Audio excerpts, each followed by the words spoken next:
Vous vous faites parfois l'effet d'un singe tournant en rond dans sa cage anti-Covid?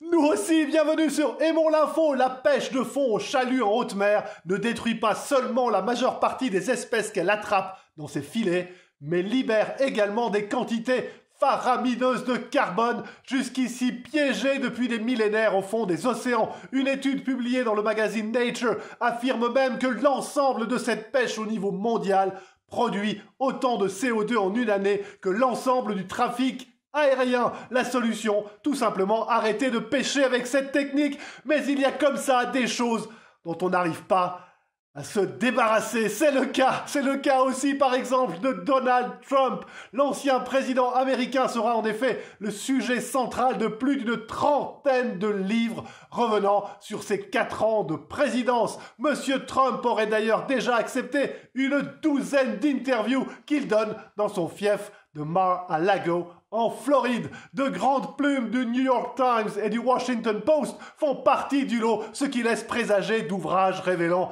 les dessous des principales décisions prises par le 45e président des États-Unis durant son mandat. Enfin, ça n'a rien à voir bien sûr, mais les singes de 2 zoos tchèques fermés par la pandémie s'ennuyaient tellement que les gardiens leur ont prévu des rencontres via Zoom. Oui, Zoom. Les 2 enclos à singes des zoos de Brno et de Dvůr Králové sont ainsi désormais mis en communication vidéo chaque jour de 8h du matin à 4h de l'après-midi.